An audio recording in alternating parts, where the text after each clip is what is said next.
6টা দোয়া এবং জিকির আছে, যেই দোয়া জিকিরগুলো কোরআন হাদিসে বর্ণিত সকল দোয়া জিকিরের খোলাসা, সারমর্ম এবং নির্যাস। এই 6টাকে যদি কোনো মুসলমান নিয়মিত আঁকড়ে ধরে, তাহলে কোরআন এবং হাদিসের যত দোয়া এবং জিকির আছে কেমন যেন তার নির্যাসটা নিয়মিত সে আমল করলো। সর্বপ্রথম হলো নবী করিম সাল্লাল্লাহু আলাইহি সাল্লামের প্রতি দুরূদ প্রেরণ করা। নাম্বার 2, ইস্তেগফার। ইস্তেগফার ইস্তেগফার এটাও বেশি বেশি করতে হবে। নাম্বার 3, এটা আমাদের বেশিরভাগ মানুষ জীবনে হয়তো শুনেনও নাই, অনেকে হয়তো শুনছেন, আমল করা হয় না। খুব সীমিত সংখ্যক আল্লাহর বান্দার আমলের তৌফিক হয়। সেটা হলো ইয়া যাল জালালি ওয়াল ইকরাম।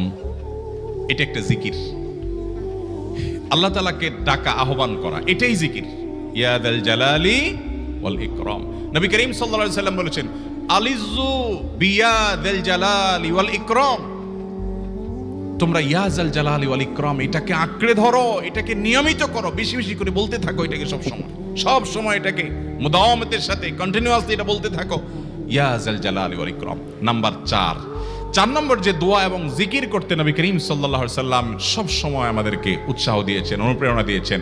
এবং ইবনে সাদি রাহিমাহুল্লাহ তিনি 6টা নির্যাস দোয়া এবং জিকির যে বলেছেন, তার 4 নম্বর হলো লা হাওলা ওয়ালা কুওয়াতা ইল্লা বিল্লাহ। এটা হলো সারেন্ডার করা, আল্লাহর কাছে সারেন্ডার করা, আত্মসমর্পণ করা। মানে আল্লাহ ছাড়া কোনো ভালো কাজ করার ক্ষমতা কারোর নাই, করার তৌফিক দেওয়ার ক্ষমতা কারোর নাই, আর পাপ থেকে বাঁচানোরও ক্ষমতা কারণ নাই। এই জন্য আমি কেমন যেন আল্লাহর কাছে সারেন্ডার করছেন, লা হাওলা ওয়ালা কুওয়াতা ইল্লা বিল্লাহ। 5 নম্বর আমল হলো দোয়া ইউনুস। দোয়া ইউনুস জানা আছে তো? লা ইলাহা ইল্লা আনতা সুবহানাকা ইন্নী কুনতু মিনাজ জালিমিন।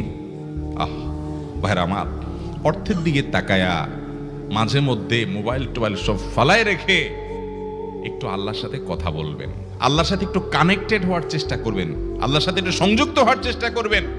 ডিসকানেক্টেড তো পুরো লাইফটা কাটাই দিলেন, একটু কানেক্টেড হওয়ার চেষ্টা করেন। প্রতিদিন কিছু সময় বসে একটু জিকির করেন, চলতে ফিরতে একটু আল্লাহকে সময় দেন। আপনি উপকৃত হবেন, আপনার কল্ব জিন্দা হবে, আমল নামা সওয়াবে পরিপূর্ণ হবে। 6 নম্বর হলো সুবহানাল্লাহ, আলহামদুলিল্লাহ, লা ইলাহা ইল্লাল্লাহ, আল্লাহু আকবার।